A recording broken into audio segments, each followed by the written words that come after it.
Hi everyone. Hi, I'm Chasm. I'm an English editor of the Lex Digital. This is Dennis B. And I'm the Undead. Also, my name is Dimitri, webmaster of DreamersEdge.com and movie critic for AskMen.com. So, today we're going to conclude our three-part A Brief History of Gore, talking about the 90s all the way to today, 2009. October.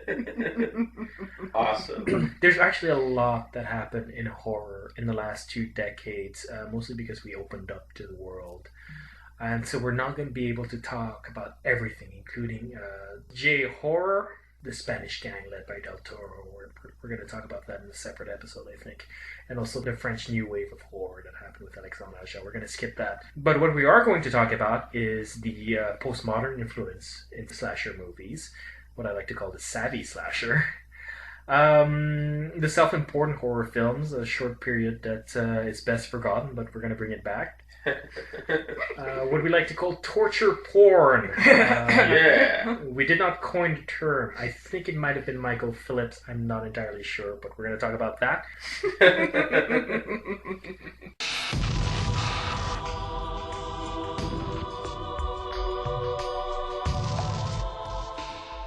So, we left off with too many sequels that pretty much tanked the horror industry in the mid-90s.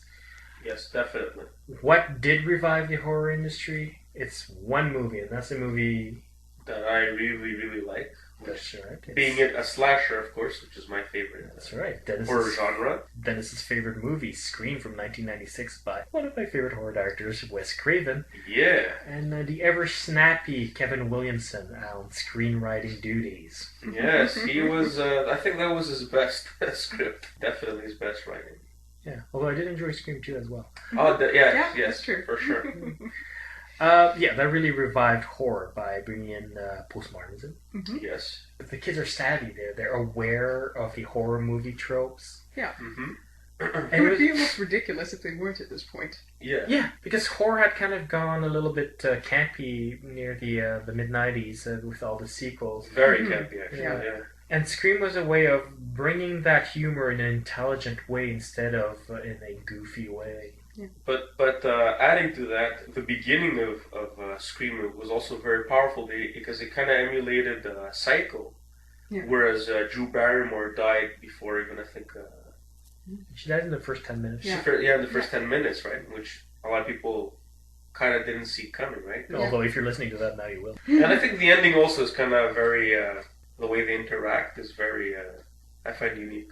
Yeah. What I like about the Scream in particular is that it's a big satire. Now, of course, it's a satire of horror films because they keep pointing out the tropes. Yeah. But it's also a satire in terms of a social satire. Mm-hmm. The basic idea is that the youth have become so desensitized by an overexposure to media that they're the equivalent of a sociopath. The running joke in Scream is that you don't know who the killer is, because frankly, they all behave like they could be the one. Exactly. Exactly. And at the same time, they behave like typical teenagers. So it really is a criticism of the way teenagers are being raised. And yeah, no, it's interesting because it blurs that line. Unlike before, where it was very distinct.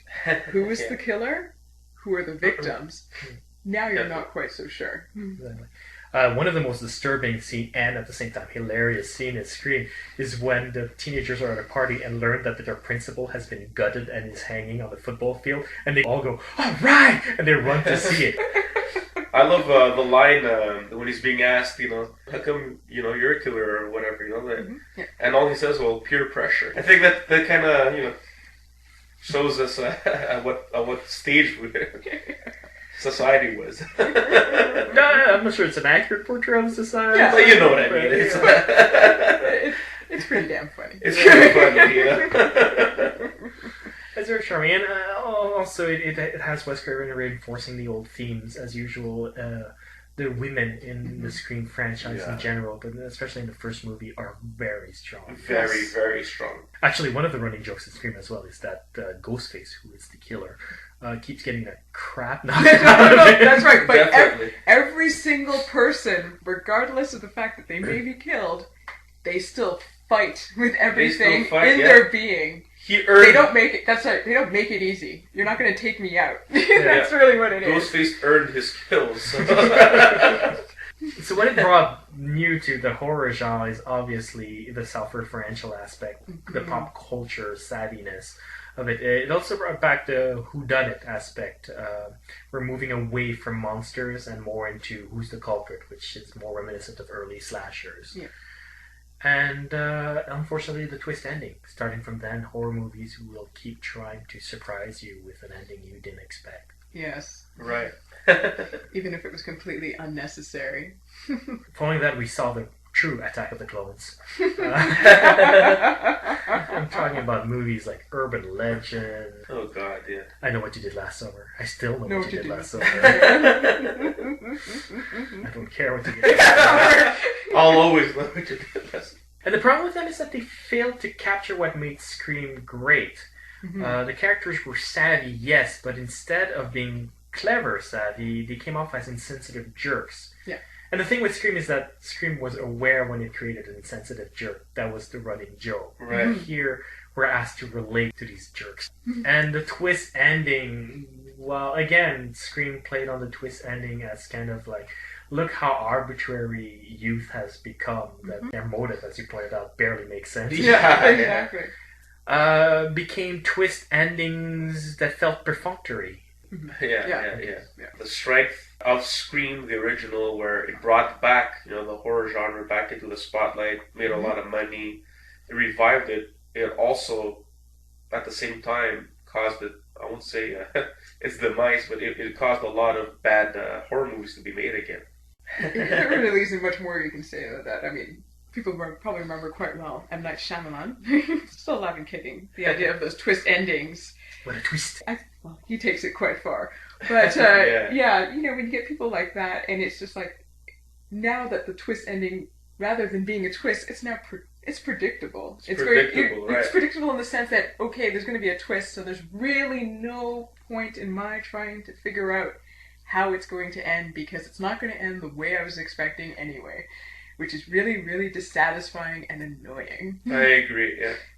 And the problem also is it's a parlor trick. There's cheap. No drama. It's all about how clever the filmmaker is, how much he can fool you, and they spend no energy telling me a story, telling me about characters I care about, telling me about themes that reflect in my life. Nothing. There's a distance created with the narrative because you're not supposed to believe in it, and if you're foolish enough to believe in it, I'm gonna turn the tables around and make you a fool for having dared to try to get involved with my story. Yes. Yeah. It's almost like they're trying to repel their viewers. Like, don't watch us because we really don't need you for whatever reason. Or we just want you so that way we can make fun of you. Yeah. Because you're not as clever as we are with our arbitrary endings. Although I will say something about Shyamalan. I think we're being a bit harsh. Yes. I mean no disrespect.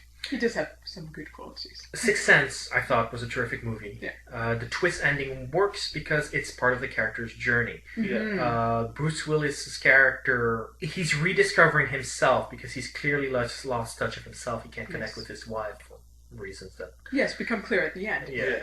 And when he discovers what his true identity is, it's still within the journey of a man rediscovering himself and rediscovering the final truth about himself and finally being able to be at peace with the man he is. Yeah.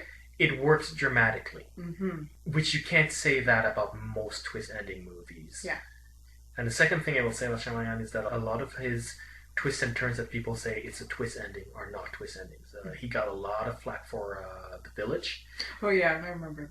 Yeah, and they were like, "Oh, it's a stupid twist ending." I saw it coming. I was like, "It's not a twist ending. It came at the second act. Come on now." Exactly. That was established early on what was going to happen, so that wasn't a twist ending. Yeah. The same thing with his latest one, The Happening, where everybody goes like, "Well, that's a stupid twist ending. There's no twist." It's like, yeah, that's because it's not. That's not a twist ending. Yeah. Yeah, that's an unfair criticism. I mean, when there's clearly not meant to be a twist. Accusing him of having a twist ending is very silly.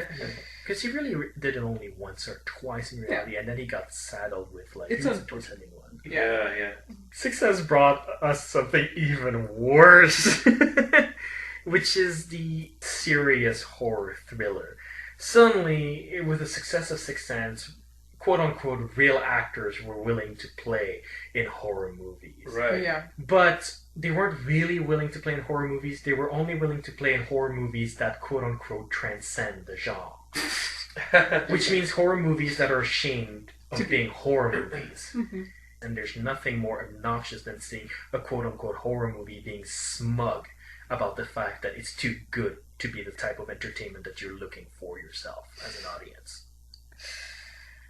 I'm talking about Cold Creek Manor, Secret Windows, Skeleton Key, Hide and Seek, all with stupid twist endings. Skeleton Key was awful. Oh, and the weird thing is, I remember when they were promoting it, they were playing it up as this psychological thriller.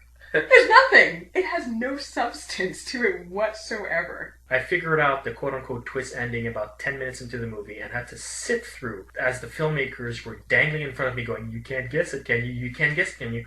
It's like, no, I did. Now, can you just please try to tell me the story? Just try. Yeah. It's really quite insulting as a viewer to have someone think that you couldn't have figured that out early on. You know? And then to have these actors in there as well, I guess to try and boost interest in a new franchise, which didn't really go anywhere, but new films and whatnot, that really irks me. It really does. It's like, yes, I understand if you want to use quote-unquote real actors, but you know what, there are plenty of excellent actors who could probably bring more to what is going on and actually understand the horror genre and don't look down upon it. Yeah, because these stars pretty much cripple the filmmakers in terms of making horror. Yeah. Because when you make too much horror, it's like, well, that's not the sort of high-class movie I want to make as this actor. And since they're the big names, they're controlling a lot of the production. Mm-hmm. All these movies all have something in common. They're incredibly stilted. Mm-hmm. And they all feature a lot of close-ups of the star. Yeah. I wonder why. Yeah. I also want to specify something. I'm not criticizing the movies for having twist endings that I could guess. I like twist endings that I can guess. That means you didn't cheat. Mm-hmm. I hate perfunctory ideas. That's if correct. I can guess who your killer is, I'm not mad about it as long as you have something else going on to entertain me in the meantime. Mm-hmm. None of these movies do. They're presented as one thing, and then it doesn't deliver in any way, shape, or form. And that's really frustrating as a viewer. Mm-hmm. And the fact that you're treated as being somehow an idiot while you're viewing. In two ways as well. An idiot because you can't guess or can guess the mystery or whatever. Yeah. And an idiot because you dare to like horror films while watching your horror films. Yes, exactly. Film. It's basically criticizing you in terms of your tastes in film. So I do have a problem with that. I have absolutely no problem with these actors at all. A lot of them I actually like. Yeah. Outside of horror. But adding to that, you did mention all these real actors, but at the same time, I noticed that around this time as well, you also had a lot of fake actors, should I say, or bad actors, such as Paris Hilton showing up, or even a rapper like Busta Rhymes showing up in horror movies. And I don't think there's any problem with him. I'm just saying, but I guess you're probably also thinking people like Ice Cube who shows up in Anaconda. Yeah, stuff like that as well. That's what I mean. Is like, why? But he's not necessarily a bad actor either. Ice Cube. Think Boys in the Hood. No, but again, though, you're putting them in a horror context where maybe some of them are going to survive because they're a star or what have you. I mean, it's not always the case, but yeah. It kind of gives them some type of immunity a lot of times. And that's a great point. That's what I find annoying, a lot of times. Having a star in a horror film does lessen the tension because you know they're not going to be there for just 5 minutes. Yeah, they're going to be there for the duration. And in general. It would actually be more thrilling if someone that we expect to carry on throughout the film was suddenly just taken out.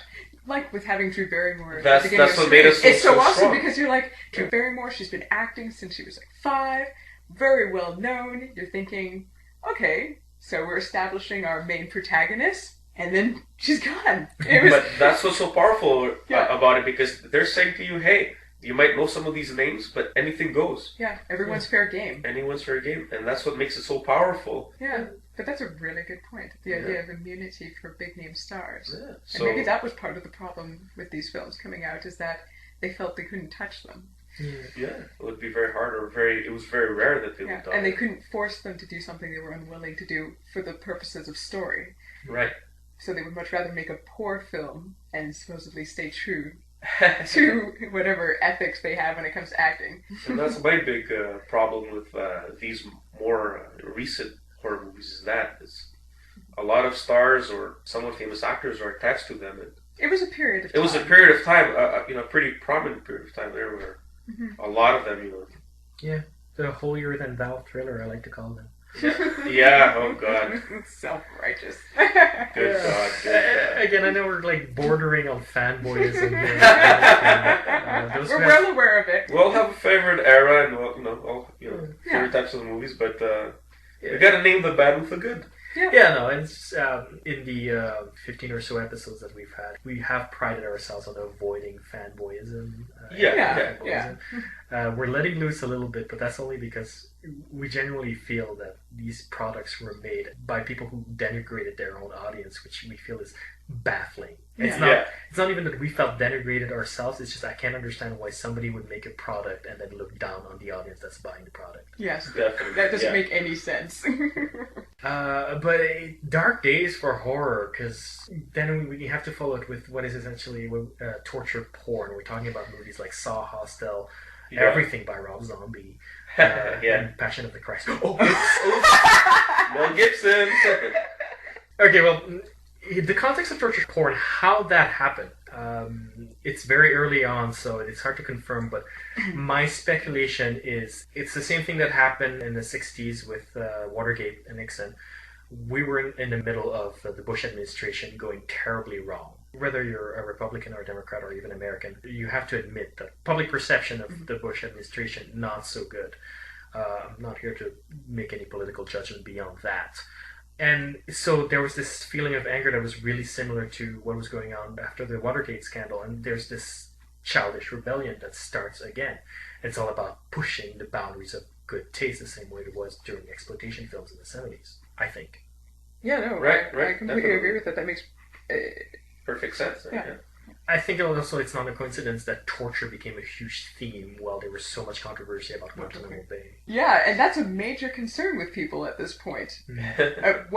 When have we gone too far? And when haven't we gone far enough in order to protect ourselves? Definitely. How do you guys feel about torture porn as a genre? Not a big fan, I must say. Same. Not too big. I mean, I've seen most of the Saws. I've seen the Hostel, and it's not my thing. I mean, they just try to find a new way to shock people. Yeah, I find one of the major problems I have with it is, particularly with Saw, is when it claims to have some sort of moral compass. Right. To me, there is no morality in this world that he has created. It's not like some of the other horror films where you're told a story, as Dimitri was saying in some of the earlier podcasts, and you're told a way to kind of better yourself for having seen this. And you don't get that. It's more like a game. It's a trick. It's a punishment. Exactly. You're given the idea that you could better your position in this horrible situation that you found yourself in. But that's not the intent of this person at all. Yeah. The point is for you to experience extreme pain, and ultimately you will still die. If you don't die, though, I will. It's almost like a sacrifice. Are you willing to cut off your own foot to serve? Yeah, it's not almost. It is. Yeah, it is. It's you gotta sacrifice. You like somebody judged that you did something wrong because he doesn't just grab anybody to torture. Yeah. He chooses his victims according to the way they live their lives. Exactly. And he's forcing you to make a big sacrifice, or you forfeit your life. Yes, and the problem is when you make a sacrifice, it has to come from you. Yeah. Not being forced upon you. Exactly. Yeah. It's forced upon you. So for me, that was the main problem for me with all the Saw films, is that you are not given the opportunity to make the choice according to what you've learned about yourself or how you feel. Right. Especially the first movie, because he teaches people to enjoy life by doing that. And I have the same problem you guys have. I don't buy into it because the expression is stop and smell the roses, not stop and take a rose, jam it in your eye, and masturbate with the thorns, and then take your eye sockets out and swallow them and cut your penis off. Yeah. And then you're okay. Then go live your life again, like a second chance. Maybe I'm wrong, but I'm pretty sure that's not how the expression goes. Yeah, you guys pointed it out. It's morally bankrupt. Yeah. And it's not because it's violent. We're not criticizing these movies because we're violent. You've followed us for 3 episodes, exactly. presumably. We clearly love horror. We love violence. Yeah. We love violence.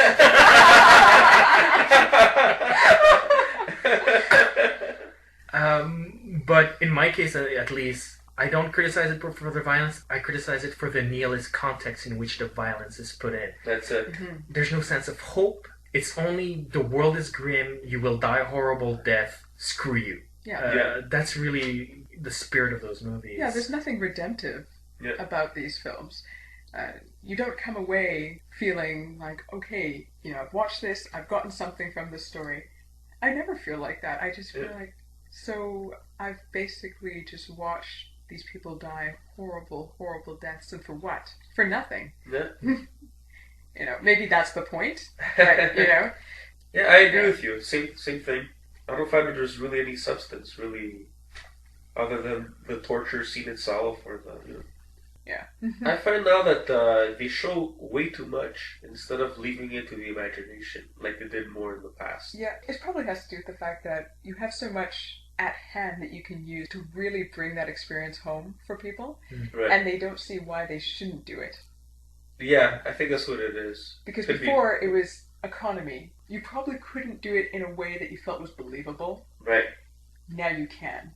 So Well, why not put it out there? perfect example is going back to the movie Jaws, where the shark wouldn't work. It was designed for non-salt water, and it wouldn't work. So Steven Spielberg had to come up with a creative way for the opening sequence of Jaws. Where he used a specific technique, but that was way more powerful than, let's say, if you computer generated the shark ripping it apart or whatever. That's true, especially since computer generation is still not seamless enough. Right. That, but you know what I mean? Sometimes you let your imagination fill in the violence, and a lot of times it's worse than when somebody shows you something. And now they have a tendency just to show you everything. Really, I think it depends how you show it as well. And also, they like to explain everything to the very minute detail, which is very annoying. That's a very good point. It's very annoying. Where in the past, which goes again to your imagination, you're like, well, why is he killing her or what have you? Now everything's all like, oh well, there's a scientific explanation for everything. I have that problem with so many movies today. Scary. Gore Verbinski's remake of The Ring irritated me. It was written by Aaron Kruger. Oh, Aaron, when will we get along? When? Every detail of the myth was being explained. It was really, I don't need to know how she managed to use a phone. She uses her magical ghost powers. That's cool with me. For me, that's... Well, it's weird. It's like they no longer believe in allowing you to suspend your disbelief in order for the story to proceed. Yeah. But I they think... bring it back down. Yeah. But I think that came from educating their audience to disbelieve what they see. The twist ending raised an entire generation of horror fans to disbelieve what they see and nitpick at it so that they can find a twist. And so now everything that's kind of a plot hole or left unexplained feels like, oh wait, you didn't explain your parlor trick correctly, so now they have to explain everything. I think it's a direct result of raising an audience that doesn't believe in the movie you're making. Yeah. Unfortunate. And I think that's why we're kind of more, I would say, negative in these movies, but that's why we don't maybe like them as much as the more classic horror movies.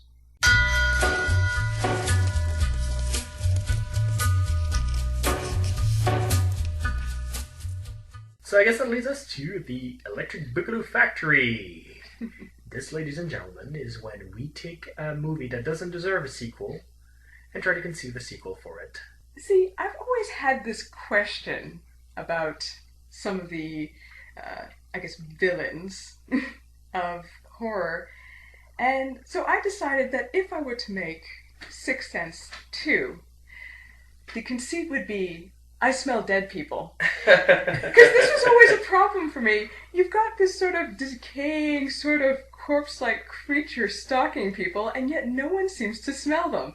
So I feel that in this one, they find that they are now surrounded by dead people, but once they can smell, I'm not sure how much further I would go with this, but I just haven't. It was just something that's always intrigued me. The plot twist would be that a character like Bruce Willis would actually be the only one alive. and everybody else would be ghosts. Dun dun dun. Hey, it's all about the plot twist. That's all I have to say. It's a twist. It's a twist. Actually, your twists are better than mine. Yeah, those are actually pretty damn good twists. Look, I'll be honest with you. Sixth Sense 2 did not inspire me one bit. Yeah. So I decided to conclude our Halloween month 3-part podcast spectacular. I would create a movie that would encapsulate all of the horror tropes we've been talking about for 6 weeks now. All right. Let's hear it. That's mighty ambitious. The Sixth Sense Part 2, Electric Boogaloo. Will there be dancing? Break dancing? No, but Disco? young Cole has to save the rec center. Has Cole growing up as a savvy breakdancing teen he's kind of lippy, he's kind of those 90s lippy kids, and he moves to his uncle's castle In Transylvania. in Transylvania. Transylvania, Thank Of you. course. Where the shadows are larger than the people, and the colors are all red and green. And he starts seeing ghosts, but when he helps them, the ghosts don't go away. Instead, they torture his friends because they're dead and his friends are alive, and they go, "You don't appreciate life enough, so I'm gonna torture you until you do." And we could have him having a little sister played by Emily Osment, his real life sister, Haley Joel Osment's real life sister, so she could scream a lot with her high pitched voice that she uses to scream every punchline in Hannah Montana. I don't know how you would know that. And what we need to do then is introduce a monster. So one of the ghosts would be special and different, and he would hate sex and drugs because his mom died trying to emulate something she saw in porn. That's right. That's good. Yeah. She and Dad decided to try something new one night, and it went horribly wrong, and he was left an orphan. Exactly. And when he found their body, he tried their leather mask, and that's why he has a mask. Does he have the ball? The Oh ball boy, gag? oh boy. Yeah, I think so. I think that would work. I think so Yeah, I too. think so. Yeah. And that keeps him from talking because, 80s silent killer. Exactly. It creates that mystique. By the way, when I say silent killer, I don't mean a fart. And all of this is just a red herring because it turns out that Cole was crazy all along, including in The Sixth Sense. At the end, we have a series of flashbacks showing how everything was just a delusion by Cole. Yes. What a twist. Pretty good. That was very good. Oh, well, I guess that is indeed enough nonsense for the month of October. Yes. So hope you enjoyed it. Good night, everyone. Good night. All right.